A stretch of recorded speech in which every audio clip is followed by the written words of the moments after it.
What's up, guys? It's Showtime's Fight Form. You already know what it is. It's your boy Showtime, where we talk all things fights. Make sure you like, subscribe, comment, and all that good stuff. And as always, thank you guys for watching. Man, appreciate it. Make sure you like, subscribe, comment, and all that good stuff, man. Come on, talk to us. So, today is going to be talking about this week's fight, UFC, ESPN. And might I say, this is a good card. This is actually a really good card. We got a lot of good fighters that's going to be on here. Not like superstar studded. You're not going to have any like title fights or anything like that. I mean, we might have a number one contendership in there, but yeah, it's not a star power card. But there's some good fighters on there. Really hyped to see Yanez in there. We got Darren Wynn fighting, which is going to be interesting. And he's fighting Phil Haas, who I'm not the biggest fan of. I remember, I'll never forget people hyping him up as the next John Jones, and he flippity flopped, like it was bad.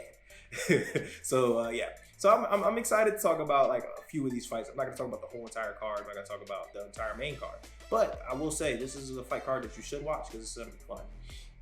First one I'm gonna bring up and break down is going to be Kevin Holland versus Tim Means. This is gonna be a stand-up fight, guys. This is gonna be a very fun fight.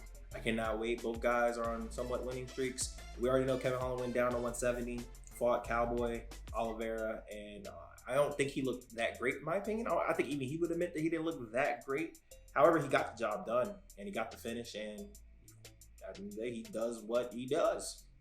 And we know what he is, man. He's a long-range striker. He has power. Interesting ground game. Takedown defense isn't the greatest. However, he's very wiry on his back. He does go for submissions. He does make it crazy. And we already know he likes to talk jump. That's what he does. And he's a fun fighter. One of my favorite fighters to watch. Tim Means, he's a dog. He's a dog's dog. He is 38, so he is on his way out. However, he's won 3 in a row. We know he has power, good elbows. I mean, it's a tough fight for Kevin Holland, but it's also, in my opinion, a tailor-made fight for him. I think Kevin is going to be too rangy, too quick, and it has too much power for Tim Means. And I think Tim Means is going to feel that, and he's going to ward off. And it's, mind you, like, let me also throw this out there. Tim Means is tough. You don't just finish Tim Means. So, like for me to say that I'm predicting Kevin Holland to do this just says how highly I speak of Kevin Holland. I like the weight cut, the fact that he's doing it. However, he is in a terrible division for a person that lacks takedown defense. The top of the crop, aka Usman, Chimaev, Burns, Colby, one thing they all do is take you down, and they're really good at it. And also, I forgot Bilal. They're all great takedown artists. So, yeah, you really need to still work on that, regardless if you cut down to 170 or you go to stay at 185. It doesn't matter. But I do think you'll win this fight by knockout. I'm going to say the second round. I think you're going to start off slow again in the first, and then the second you'll pick it up and you'll catch him with something crazy while talking, and it's going to be fun. And I'm also going to predict one day he's going to end up running his mouth and getting KO'd, and it's probably going to be hilarious, but I mean, it comes with the game, bro. Do what you do, and I love what you do, and it's always fun. I'm a big fan of Kevin Holland. And also, let me just throw this out there. If you don't know, he's somewhat of a superhero. He's done saved like 4 people, saved 4 people from like tax robberies and all that weird stuff. And then also like he also beats up trolls, which is funny. Like if you talk junk to him on social media, he'll invite you to a gym and beat the hell out of you, and then record it and post it, which I respect again. So yeah, it's funny. I would love to get invited, not to spar because I'm not interested, but I would just like to say what's up. So yeah. The co-main is a fight that's pretty much a retirement fight for both, and that's going to be Donald Cerrone versus Joe Lauzon. Big fan of both his fighters. I was a big Joe Lauzon fan growing up. When I first started watching MMA, Joe Lauzon was definitely like my top 3 favorite fighters to watch. He was a poor man's like Charles Oliveira, in my opinion. Like he would be able to knock you out, but he can also submit you, and that was really his game. He would submit you, and he also could get knocked out and get submitted. So it's kind of pretty much similar. Like it's not the exact same, because obviously the skill level is completely different, and Charles is way higher, which is why I say poor man's. But Joe Lauzon was that guy, and he was never in a boring fight either. He was one of those guys that collect bonuses. At one point, I think he had the record for most bonuses. So we know what we was getting with that. And then we have Donald Cerrone, the guy who fought every week, who's also one of the most exciting fighters that ever existed in the UFC. This is gonna be a fun fight. They're both old and washed, and they don't have the greatest of chins, and you can beat them any way you want now. But I will say if anybody had more in the tank, I would probably say Donald Cerrone. And I think that this is going to be a beating that Donald Cerrone will put on him. I think he's going to pick him apart on the feet and then eventually land a head kick and knock Joe Lauzon out. Joe Lauzon hasn't even been active. I can't even tell you the last time Joe Lauzon fought. And if he did fight recently, like within the past year or some change, pretty sure before that it wasn't that often. Like he's just not active anymore. He seems like he's more of a coach and enjoying his life now.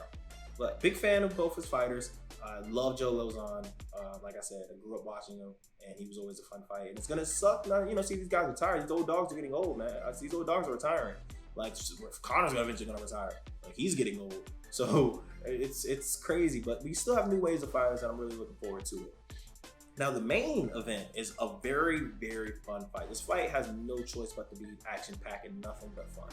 This could be, if it's not a #1 contender fight, it's definitely the step under that, because Josh Emmett is on a 4-fight win streak. He's been KOing everybody.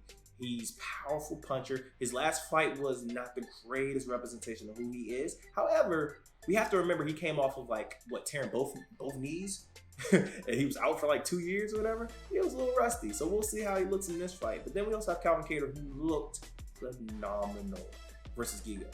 It's crazy how he got a beating put on him. What Max did to him should have been illegal. And then he did the same exact thing to Giga. And it was starting to look bad. The first fight, I think they fought in January. The first round was pretty bad for Calvin. Calvin, he was about to get put out the way.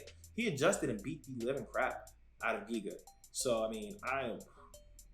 mean, they're both on coming off wins. They're both very action-packed fighters. Their striking is completely different. Calvin Kattar's a boxer, boxing-oriented, lots of volume. He's not the most powerful striker, but he is a good combination puncher. Josh Emmett is the exact opposite. He's a good boxer, but this man will knock your lights out. He's one of the hardest punchers in 145, period.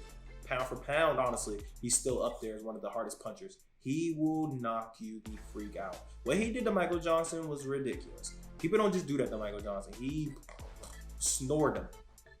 And he does that to a few people. But he relies on that too much. He's a great wrestler, good power. However, just like kind of Dan Henderson and all these other guys who have one-punch power, they kind of rely on it too much, and they start to telegraph it. And guys know when it's coming, know where it's coming, and they kind of can pick you off a little bit. And that's how I'm going to honestly see this fight going. I don't think that Calvin Kattar is going to stand there and just get punched. Calvin Kattar's a boxer, guys. He likes to box. And if you grew up boxing or you have a boxing-oriented style, you know how to get out of those one-punch knockouts. No one-punch powers. Because these guys load up on it. That's all they do. They telegraph it. He's going to be able to step to the side and be able to piece up Josh Emmett. So, I mean, mind you, while I'm saying this, Emmett's an athlete, and he's quick. So he can very well catch him and knock him out. And it's a 5-round fight, so it's very possible that it happens, because trying to get away from that power for 25 minutes is going to be hard. But at the same time, Josh Emmett does get tired. That power still translates in the later rounds, but it does get tired. I've seen Calvin Kattar in a 5-round fight, and not to say that he looked 100% fine, but he seemed like he was okay. He seemed like he can do that all day. So how I see it going, I'm going to say unanimous decision by Calvin Kattar. I think he's going to piece him up. Or it's either I see a decision, or I'm going to call a 4th round TKO, and he's just going to bury him with punches. And Josh Emmett's going to get tired being in the championship rounds, and he's going to get picked apart and get clipped, and he's going to get put out the way. So, yeah, that's how I see the fight going. Once again, I'm excited for this card. This card is going to be fun. Once again, Adrian Yanez, you need to look this guy up, watch it fight. Once again, he's another guy that's boxing oriented as well. He does take punishment, but he delivers a lot of punishment as well. This card is going to be a good card. I think it's going to be a fire card that some people might not talk about too much because there's not big names, but it's going to deliver.